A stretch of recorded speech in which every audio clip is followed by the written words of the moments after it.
Iawn, wel, trowch gyda fi i Philemon. Os chi ddim yn siŵr lle mae Philemon, mae ar ôl Titus a cyn Hebreaid, felly byddwn ni'n helpu rhai ohonoch chi.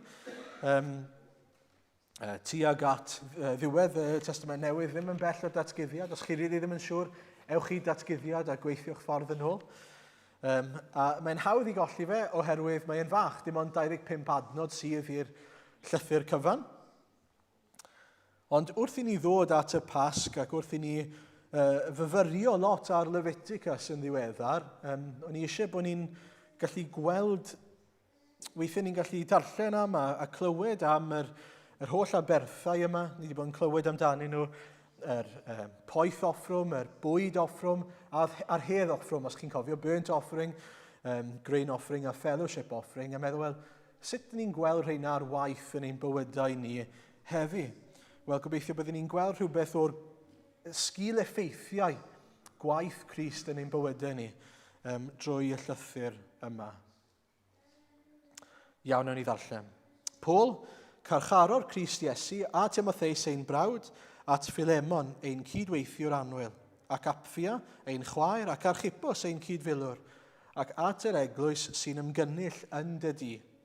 Gras a thangnefedd i chi oddi wrth Dduw ein tad a'r arglwydd Iesu Grist. Yr wyf yn diolch i'n Duw bob amser wrth gofio amdanat yn fy ngweddiau, oherwydd fy mod yn clywed am dy gariad a'r ffydd sydd gennyt tuag at yr arglwydd Iesu ac at yr holl saint. Yr wyf yn deisef y bydd y ffydd sy'n gyffredin i ti a ninnau yn gyfrwng effeithiol i ddyfnhau dealltwriaeth o'r holl ddaioni sy'n eiddo i ni yng Nghrist. Oherwydd cefais lawer o lawenydd a symbyliad trwy dy gariad, gan fod calonau'r saint wedi ei lloni drwy ti fy mrawd. Gan hynny, bod gennyf berffaith ryddid yng Nghrist i roi gorchymyn i ti ynglyn â ddyletswydd, yr wyf yn hytrach ar sail cariad yn apelio atat. I my fi, Paul, a mi'n llysgennad Crist Iesu, ac yn awr hefyd yn garcharor drosto. Apelio yr wyf atat ar ran fy mhlentyn Onesimos, un y deithim yn dad iddo yn y carchar. Bu ef gynt yn ddifydd i ti, ond yn awr mae'n fuddiol iawn i ti ac i minnau. Yr wyf yn ei anfon yn ôl atat ac yntau bellach yn rhan ohono fi. Mi hoffwn ei gadw gyda mi, mwyn iddo weini arnaf yn dyledu tra byddaf yng ngharchar o achos yr efengil. Ond ni fynnwn wneud dim heb dy gysyniad di, rhag eith garedigrwydd fod o orfod, nid o wirfodd. Efallai'n wir mai dyma'r rheswm iddo gael ei wahanu oddi wrthyt dros dro, mwyn i ti ei dderbyn yn ôl am beth. Nid fel ceithwas mwyach, ond fel un sy'n fwy na cheithwas, yn frawd anwyl iawn i mi, ond anwylach feth i ti, fel dyn ac fel Cristion. Os wyt felly yn fy ystyried i yn gymar, derbyn ef fel pe bait yn fy nerbyn ni. Os gwnaeth unrhyw un gamath i, neu os wyt yn ddyled, cyfrif hynny arna fi. Yr wyf fi, Paul, yn ysgrifennu am llaw fy hun. Fe dala fi yn ôl, a hynny heb sôn dy fod ti'n ddyledus i mi, hyd yn oed amdanat dy hun. Ie, frawd, mi fynnwn gael ffafr gen i ti yn yr arglwydd, llona fy nghalon ni yng Nghrist. Yr wyf yn ysgrifennu atat mewn sicrwydd y byddi ni fyddhau, gwn y byddi yn gwneud mwy nag yr wyf yn ei ofyn. Yr un pryd hefyd paratô leti i fi, oherwydd yr wy'n gobeithio y caf fy rhoi i chwi mewn ateb i'ch gweddiau. Mae Epaphras fy nghyd garcharor yng Nghrist Iesu yn dy gyfarch, a Marc, Aristarchos, Demas a Luc, fy nghydweithwyr. Gras yr arglwydd Iesu Grist fydd o gyda'ch ysbryd chi. Amen.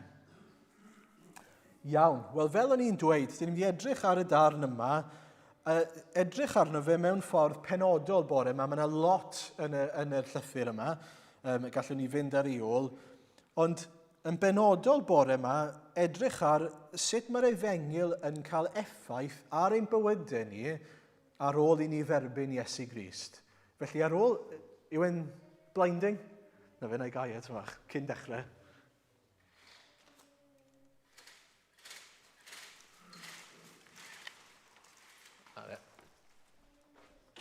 yna well.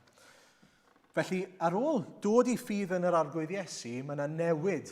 Nid yn unig y mywyd Paul, ond mae e nawr yn enyn, yn encourageo y newid yna, ac goblygiadau hynny, os liciwch chi, y mywydau pobl eraill.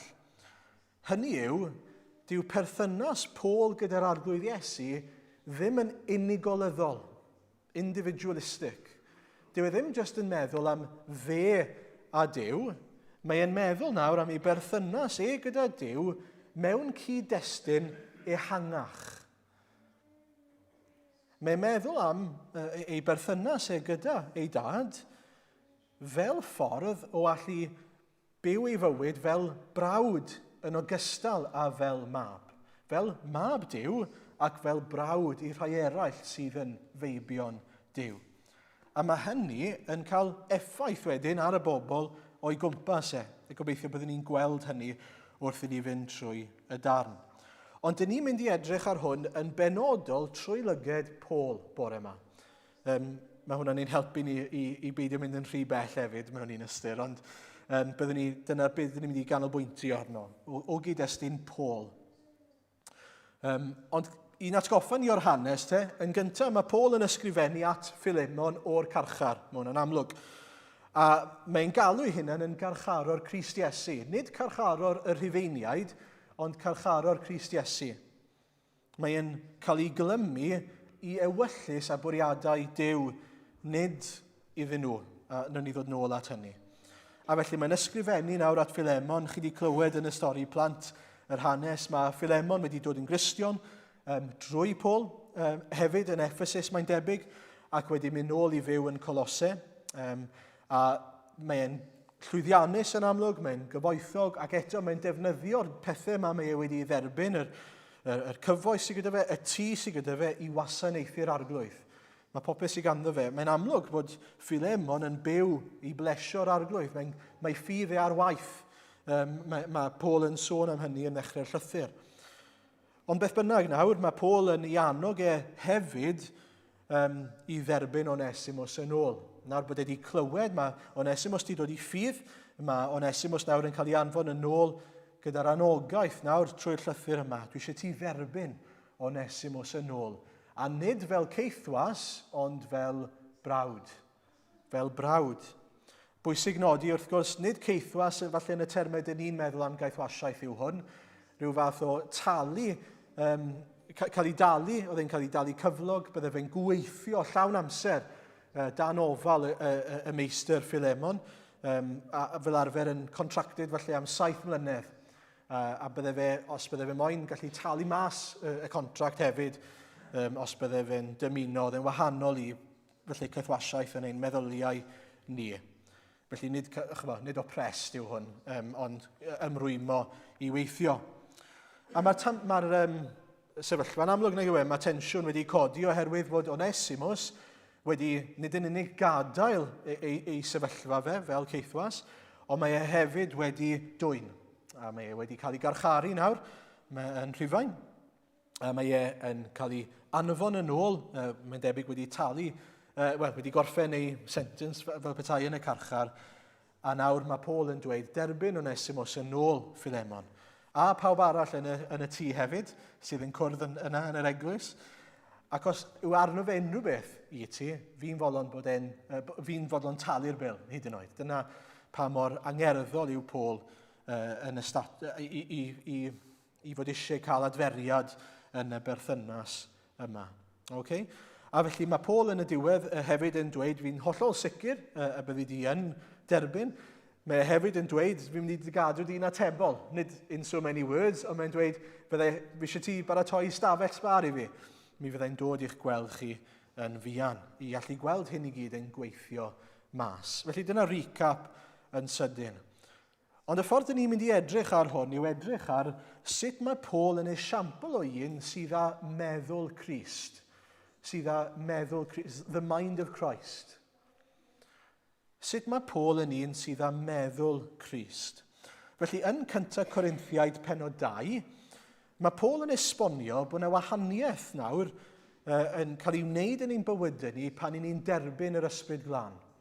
Pan mae'r ysbryd glân yn dod ac yn preswylio ynddo ni, mae yna newid yn cael ei wneud. A mae'n dweud yn adnod 12 o 1 Corinthiaid 2, ond na ni, nid ysbryd y byd a dderbyniasom, ond yr ysbryd sydd oddi wrth dduw. Mwyn i ni wybod y pethau a roddodd Duw o'i ras i ni. Okay? A wedyn mae'n mynd mlaen i sôn, nid yw'r rhai aniannol yn derbyn pethau ysbryd Duw, oherwydd ffolineb ydynt iddynt hwy, ac ni allant ei hamgyffred neu ei deall, gan mai mewn modd ysbrydol y maent yn barnu. Y mae rhai ysbrydol yn barnu pob peth, ond ni chant hwy ei barnu gan neb. Yng ngeiriau'r ysgrythur, pwy adnabu feddwl yr arglwydd i'w gyfarwyddo, ond y mae meddwl Crist gennym ni. Ac felly mae rhai sydd wedi derbyn yr ysbryd glân, wedi derbyn meddwl Crist, y gallu i ddeall natur Duw ac i ddeall natur y byd, sut mae pethau'n gweithio, beth mae Duw yn wneud, i gael persbectif nefol ar y ddaear ac ar y byd, yn hytrach na persbectif bydol. Mae gyda ni feddwl Crist. Allwn ni feddwl fel mae Crist yn meddwl. Ac felly, sut mae hynny'n cael effaith ar y fywyd Paul? Wel, yn gyntaf bore yma, mae'n cael effaith ar ei fywyd yn y carchar. Dyna peth cyntaf, yn y carchar. Sylwch, mae Paul wedi bod yn y carchar, ac yn y carchar, fel ni'n sôn wrth y plant, mae yna yn ddieuog, wedi gwneud dim byd o'i le. Ac jyst triwch roi eich hunan yn y sefyllfa yna. Mae wedi tystio am yr arglwydd Iesu, wedi ffindio hunan yn y carchar. Sut byddech chi'n teimlo? Beth byddech chi'n gweddio yn y sefyllfa yna? Os i ni'n onest nawr, beth byddech chi'n gweddio? Byddwn ni'n tempted i feddwl, mae'n gweddi ni fydde arglwydd, dyw hyn ddim yn deg, cael fi mas, please. Nag yw hwnna wir? Sa eisiau bod fan hyn, cael fi mas. Ond, fel un sydd â meddwl Crist, mae Paul yn meddwl yn wahanol. A dylen ni hefyd. A dyn ni'n gweddio, a dwi'n gweddio, os fydden ni yn y sefyllfa yna, bydden ni'n meddwl yn wahanol. Oherwydd, yn y carchar, mae Paul, mae'n galw ei hunan, chi'n gweld, yn garcharor Crist Iesu. Nid carcharor y Rhufeiniaid. Fel un sydd yn garcharor i ewyllus a bwriadau Iesu Grist drosto fe, mae e'n deall, fi yma, a nid damwain yw hwnna. Dwi yma, achos fod yr arglwydd yn ewyllysio bo fi yma. Does dim byd yn digwydd tu hwnt i ewyllus yr arglwydd. Felly mae rai bo fi yma, bod yr arglwydd a phwrpas i fi bod yma. Ac felly yn sydyn, mae hwnna'n newid pethau. Nid yweddi nawr yw cael fi mas, achos dwi ddim eisiau bod mas o ewyllus Duw, mae eisiau bod yn unol ewyllus Duw. Ac felly yn sydyn, yweddi yw arglwydd, dwi yma, dwi ddim yn deall falle pan bo fi yma, ond arglwydd, please, dangos i fi, sut allai dy wasanaethu di nawr? Sut allai fyw i ti, i dy blesio di yn y carchar nawr? Hollol wahanol. Ac felly, yn sydyn, mae agwedd calon Paul yn wahanol, nag yw e? Nid bod fi'n dweud bod e wedi bod yn cwestiwn yn y lle cyntaf, ond dyn ni'n gweld fod ei agwedd yn wahanol. A bydde hwnna'n beth mawr i Paul, oedd Paul yn super evangelist. Oedd e'n mynd o gwmpas trwy'r amser, dyna beth oedd e'n meddwl oedd ei fywyd e'n mynd i fod, oedd mynd o gwmpas yn dweud wrth y cenhedloedd am Iesu Grist. Arglwydd diwn ddim yn ei sens i fi. Ti di galw fi hwn, a nawr fi yn y carchar. Pam? Cael fi mas. Os rhywbeth di'n mynd o'i le, ydy Duw ddim in control fan hyn? Wrth gwrs bod e.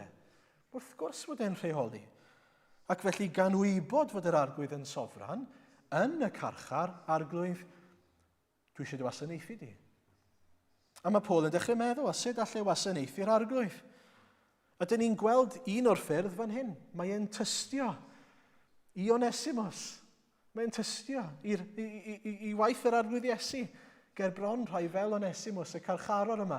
A mae'n dod yn Gristion, mae'n efengylu yn y carchar, y prison ministry cyntaf. A nid yn unig hynny, wrth gwrs, chos chi'n edrych ar hanes Paul, Acta 16, beth mae'n neud yn y carchar? Mae'n moli'r arglwydd, mae'n canu emynau gyda Silas, a mae'n gweddio. A mae hynny yn cael effaith ar y carcharorion eraill ac ar y ceidwad. A nid yn unig hynny, wrth gwrs, mae'n ysgrifennu'r llythyrau mae i gyd. A mae'r llythyrau mae i gyd, byddwn ni ddim yn meddwl, ni'n meddwl am hwn wrth baratoi.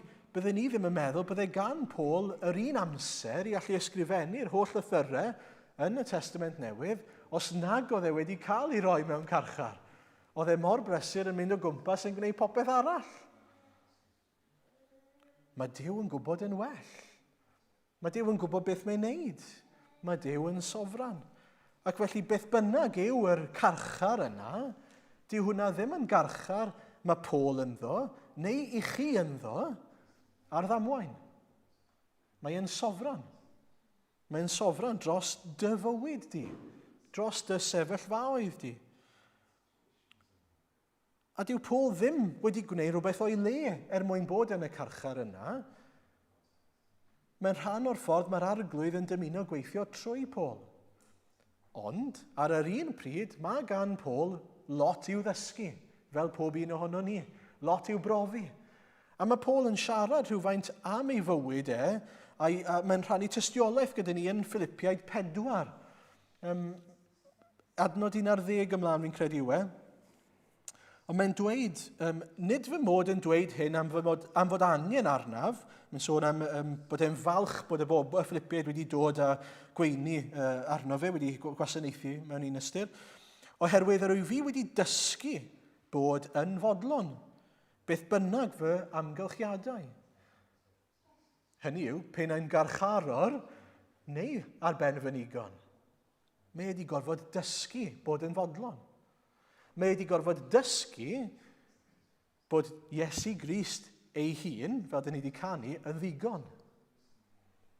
A mae wedi dysgu hynny trwy fod yr arglwydd yn tynnu lot o bethau eraill i ffwrdd. Mae wedi dysgu cael ei ddarostwng. Dwi'n dod an pwy sy'n hoffi cael ei darostwng. Neb os e. Neb eisiau cael ei darostwng. Ac eto, na chi beth da yw e i gael ein darostwng. Gwn hefyd sydd i fod uwch ben fy nigon.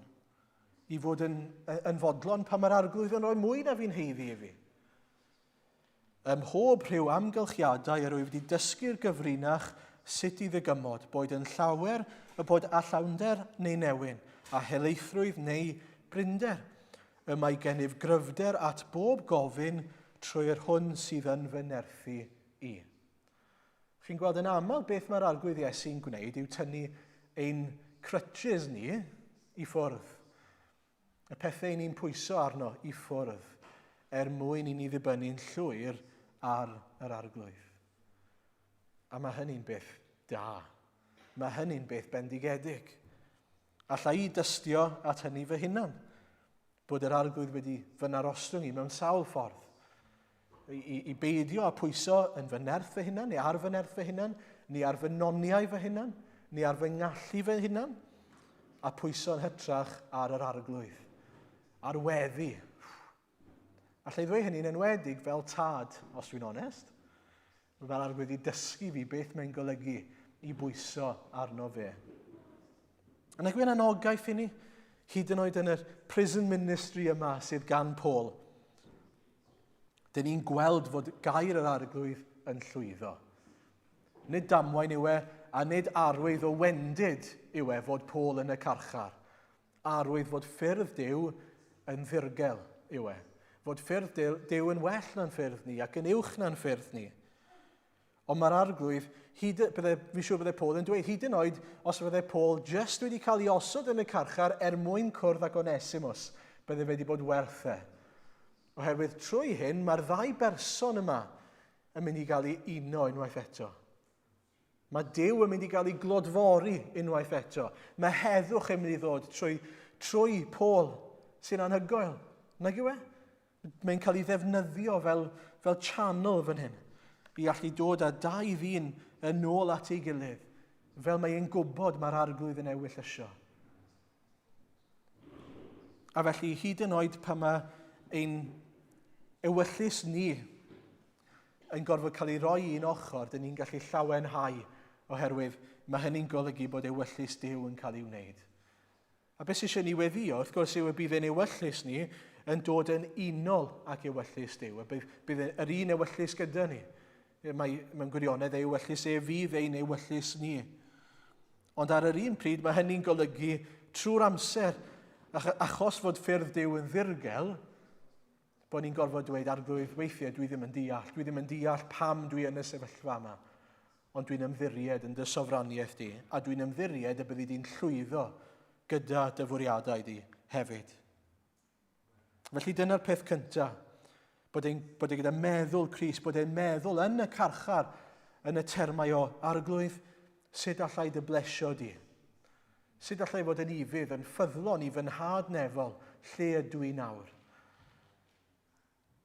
Mewn un ystyr yn gysgod o Grist, oherwydd dyna'n union beth mae Iesu Grist wedi wneud pan mae'n cael ei adael mewn carchar y ddeiar. Sut allai fod yn ifydd i fy nhad nefol? Sut allai i fyw i blesio fy nhad nefol? Yn yr un ffordd, beth bynnag yw'r carchar i chi ynddo ar hyn o bryd, nid yr ateb yw i weddio, arglwydd cael fi mas, please.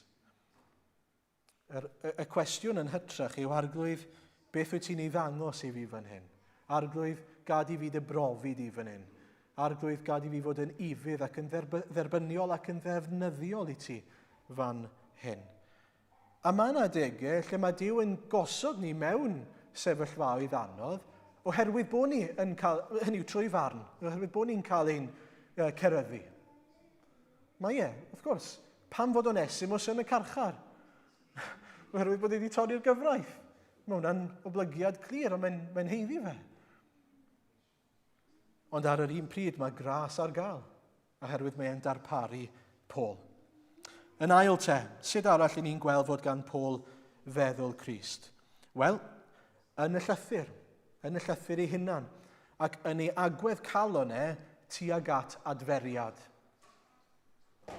Adfer perthynas Onesimus a Philemon unwaith eto. Chi'n gweld mae Paul yn mynd mas o'i ffordd, mae e'n desbryd i weld y ddau ddyn yma yn cael ei huno yng Nghrist Iesu. Pam? Pam fod hwnna'n dangos fod gyda fe feddwl Crist hyd yn oed? Mae werth gofyn y cwestiwn. Wel, oherwydd mae nid dyna'r ymateb naturiol, ddynol i'r sefyllfa. Os dau berson fel arfer yn cwmpo mas, a mae rhyw ffrind yn y canol, be maen nhw'n gweud? Wel, not my problem, dim byd i wneud â fi. Fi'n ffrind i ti, Mae hwnna'n iawn, ond paid y disgwyl i fi gael yn y canol. Be mae Paul yn mynd? Be mae Paul yn gwneud? Fi jyst yn mynd i deifo reit mewn i'r canol. Dyna mae Paul yn gwneud. Deifo reit mewn. Head first. Fe yw'r un sydd yn enyn y peth, encourageo'r peth.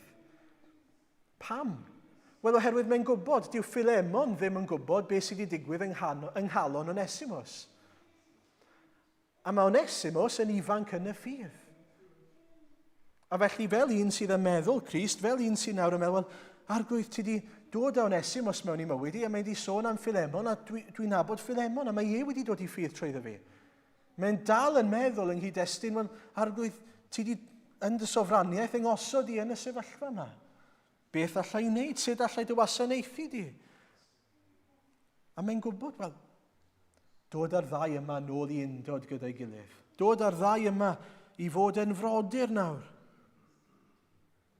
Chi'n gweld, dyw e ddim yn stopo gyda jyst tystio i Onesimus, mae'n mynd ymhellach. Mae gan yr efengyl fwy i'w ddweud wrthon ni na bod ni jyst yn cael ein gwneud yn iawn gyda Duw. Mae hwnna'n rhagorol, hwnna sy'n ein cyfiawnhau ni, amen. Ond mae yna fwy iddi na hynny. Mae hefyd am i ni fyw mewn heddwch gyda'n gilydd. Mae hwnna'n rhan o'i fwriadau. Ein bod ni nawr yn cael ein galw i fod yn bobl ac yn frodyr anchwio'r iddi'n gilydd mewn heddwch. Ac felly mae Paul, fel un sydd yn dymuno gweld hynny'n digwydd, yn cael ei orfodi mewn edrych bron fan hyn, i fod eisiau dod a plygu glin. A fi'n siŵr bod Paul ddim eisiau. yn naturiol bod yn y canol, ddim eisiau medlo, ond mewn gwirionedd, dyw e ddim yw e. Dyw e ddim yn un sydd ddim byd i wneud â'r sefyllfa yn rhoi drwy'n mewn i'r stori fan hyn. Mae'n deall mae'r arglwydd wedi ngosod i fan hyn i bwrpas. A mae eisiau doethineb arno ni fyna, cafiat bach, red? Os ych chi'n gwybod fod yna densiynau rhwng brodyr a chwiorydd, nid peidiwch y cymryd hwn fel mae'r cymhwysiad, yr application yw, fi'n mynd i deifo mewn a sorto fe mas. Nawr, falle bod yr arglwydd yn eich galw chi i fod yn ganolor, mediator, yn un i helpu, ond mae eisiau doethineb i wybod hynny. Ydy'r arglwydd yn ein galw ni'n wneud hynny. Dyna pam mae'n bwysig bod ni'n gweld meddwl Crist gan Paul fan hyn. Mae e'n gweld sut mae'r arglwydd yn gweithio. Mae'n gweld sut mae'r arglwydd yn ei arwain e. Mae'n deall mae'r arglwydd wedi dod a Onesimos i fi, a mae'r arglwydd wedi dod a Onesimos iddo fe'i hunan. A mae wedi siarad nawr am Philemon. Mae'n dod a dau at ei gilydd, a mae'n dod i'r casgliad cywir. Mae Dyw yn ynghalw fi fan hyn i fod yn ganolor, yn un i ddod â heddwch rhwng y ddau. A gallai Paul yn rhwydd wedi dweud, wel, fi wedi gwneud y darn pwysig, mae e nawr yn adnabod yr arglwydd. Neith e ffigro fe mas i hunan. Neith e weithio fe mas, mae'n oce. Pan mae'r amser yn iawn, pan fydd e'n ddigon eiddfed, bydd e'n oce. Ond na, mae gymaint o galon gan Paul dros yr arglwydd Iesu, dros yr efengil, dros beth mae Dyw eisiau. A dyna sy'n ei gymell e. A dyna yw'r peth pwysica fan hyn. Y darlun mawr fan hyn yw, y rheswm mae Paul yn gwneud e yw achos mae'n nabod calon Dyw. Mae'n adnabod calon Dyw. A calon Dyw yw fod pobl yn byw, nid yn unig mewn undod gyda Dyw, ond gyda'n gilydd hefyd. Chi'n gweld, mae'n torri calon Paul pan mae'n gweld Cristnogion sydd ddim yn iawn gyda'i gilydd. Yn yr un ffordd, dydde fe dorri'n calon ni pan mae Cristnogion yn anghydweld ac yn methu byw mewn heddwch gyda'i gilydd. Ni ddim yn sôn nawr am bod gyda ni farn gwahanol ar rai pethau eilradd. Be ni'n sôn am fan hyn yw fod nhw'n elynion i'w gilydd. Bod nhw ddim yn byw fel brodyr a chwiorydd. A mae'n atgoffa ni nag yw e, ein bod ni wedi cael ein galw a wedi derbyn yr ysbryd mwyn i ni allu deall natur Dyw a meddwl Dyw. A felly ein calon ni gobeithio, mae eisiau ni weddio os nag yw hyn y wir yw arglwydd rho galon ni. Fi nid yn unig i weld pobl yn dod i heddwch rhwng o ti a nhw, ond hefyd rhwng o ni yn gilydd. A felly mae e'n mynd ymlaen a mae e'n annog a mae'n dweud, fel bydde Crist yn dweud, i ddweud y gwir, ynddo fe? Fel Crist ei hunan, sydd wedi bod eisiau bod ni a heddwch rhwng ni yn gilydd, wrth gwrs, ond mae'n dweud, fi'n fodlon talu'r pris fel bod such and such yn fodlon, yn iawn gyda ti. Nag mae'n ddiddorol bod e'n dweud, os oes arno fe unrhyw beth i ti, na i dalu'r pris. Fi'n fodlon talu'r pris mwyn rhywun arall. Na, mae'n un peth i fod yn ganolor. Mae'n beth arall i fod mor angerddol dros weld pobl yn caru ei gilydd ac yn iawn gyda'i gilydd. Nes bod chi'n fodlon dweud, a fi'n fodlon cymryd y gost i mwyn nhw. Na i dalu'r ddyled. Pam? Oherwydd mae'r arglwydd Iesu wedi gwneud hynny i ni. I ni fod yn efelychwyr o Grist. Ac wrth gwrs, mae'n dangos i ni pwysigrwydd deall beth yw bwriadau Dyw, y darlun mawr. Mae'r arglwydd yn dadwneud effeithiau pechod. Dyna beth yw fwriadau fe, ynddo fe? Dadwneud effeithiau y cwymp. Mae pechod yn ein rhwystro ni rhag adnabod Dyw a rhag byw mewn heddwch gyda Dyw. Ond mae hefyd wedi effeithio ar ein perthynas ni gyda'n gilydd. A nawr, mae modd i ni i brofi dadwneud hynny yn yr efengyl. A nid yn unig dadwneud, mae'n ymhellach na dadwneud. Mae chydig bach fel gardd Eden. Mae'n ddiddorol yn y Beibl, mae'n y ddarlun o hyn, yn y darlun mawr o waith iachawdwriaeth, redemptive work. Os chi'n edrych ar Genesis ar y dechrau, dyn ni'n gweld y greadigaeth yn berffaith, yn dda iawn, dim byd o'i le, ar cwmp.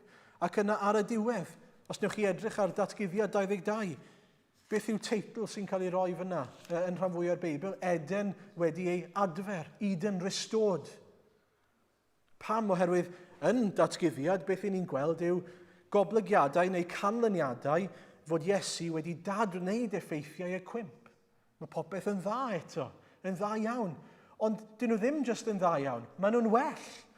Oherwydd nawr mae'r oen yna. Nawr mae'r arglwydd Iesu'n cael ei addoli a'i ganolbwyntio arno. Chi'n gweld? Mae'n well.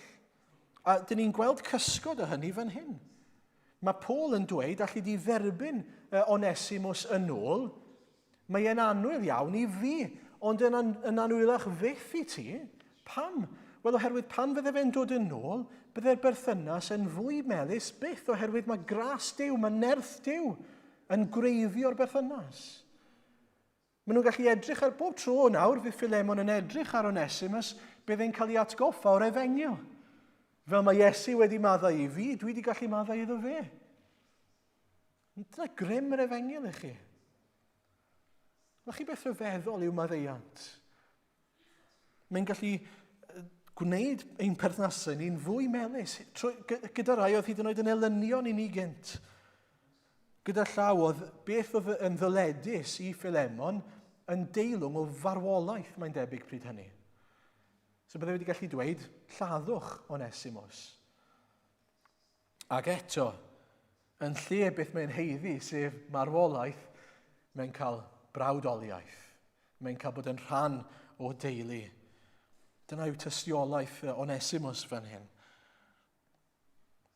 Dyn ni'n cael ein galw i efelychu Crist te, i fod a meddwl Crist. Dyn ni'n gweld hynny yng ngweddi'r arglwydd, nag i ni? Dyn ni i faddau, fel y maddeuwn unau, un dyledwyr. Mae'r Saesneg yn well fyna, forgive us as we forgive those. Nid in order for us to, ond as we. As we. Hynny, wrth i ni dderbyn maddeuant dyddiol, wrth i ni gael golchi ein traed yw hwnna, wrth i ni gyffesu'n ddyddiol ein pechodau, dyn ni yn ddyddiol yn maddau i eraill. Mae'n continuation.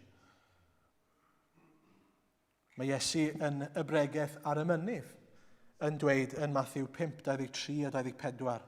Felly, os wyt ti yn cyflwyno dy offrwm wrth yr allor, ac yn ancofio fod gan dy frawd rhywbeth yn dy erbyn, gad dy offrwm yno o flaen yr allor, dos ymaith, myna gael cymod yn gyntaf ath frawd, ac yna tir dy chyflwyno dy offrwm. Nawr, mae hyn yn bwysig. Oherwydd beth mae'n dweud yw fod heddwch rhyngon ni a'n gilydd mor werthfawr i'r arglwydd Iesu ac i Dduw, bod ni'n methu mynd a cymryd rhan mewn addoliad a dweud, o ie, dwi wedi derbyn maddeuant, dwi wedi dod, dwi'n iawn gyda Duw, pan dyn ni ddim yn iawn gyda'n gilydd. Ac yn ddiddorol fan hyn, mae'n dweud yn ancofio bod gan dy frawd rhywbeth yn derbyn di. Nid bod ti wedi gwneud rhywbeth yn ei erbyn nhw, ond bod gan dy frawd rhywbeth yn derbyn di.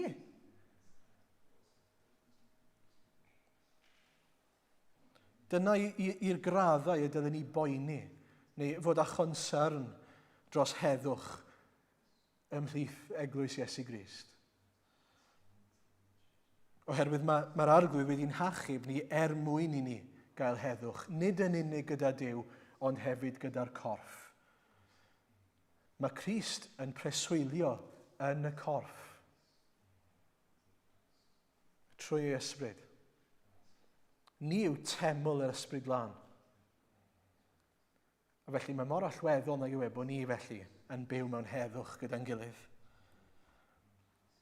Dyna be mae Paul yn sôn am, a dyn ni'n mynd i symud ymlaen at swper yr arglwydd mewn munud.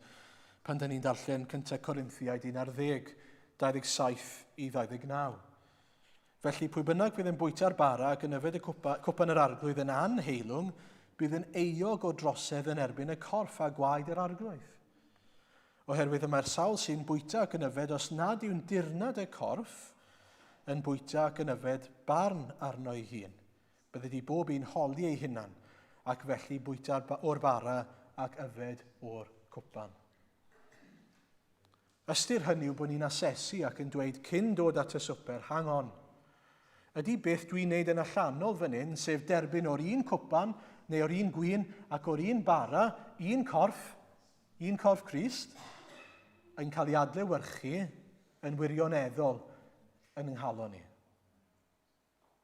Ydy'r weithred allanol yma yn wir yn ynghalon ni. Ac wrth i ni ddod at y swper, mae mor allweddol bod ni'n gofyn y cwestiwn yna. Y peth hyfryd fan hyn yw mae heddwch ar gael. Mae gras ar gael. Mae Paul yn hollol hyderus fod Philemon yn gallu maddau. Dyna'r pwynt. Hollol hyderus. Ond dyw e ddim yn hyderus oherwydd bod e'n meddwl, Philemon, good guy. Mae'n hyderus oherwydd mae'n gwybod beth yw grym yr arglwydd. A mae'n gwybod bod yr arglwydd wedi achub Philemon. Ac felly fod gan Philemon feddwl Crist hefyd. A felly mae'n apelio mewn cariad, nid yn rhoi gorchymyn. Carwch eich gilydd. Mae eisiau byw mewn heddwch gyda'n gilydd. A os allwn ni, mae yna sleid fi wedi gosod lan, nes i ddod ar draws cwbl eiriau. Os rhywun yn gallu rhoi lan? Os rhywun lan na? Helo? Os rhywun lan wrth yr... dyna ni. Os allwn ni ddarllen rhain, o'n i'n meddwl bod rhain yn help i ystyried cyn i ni ddod at swper yr arglwydd, dyma'r math o bethau dylen ni fod yn gofyn i'n hunain.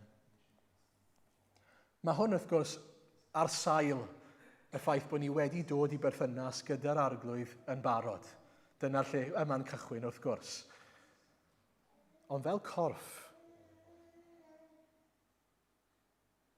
ystyriwch y pethau yma.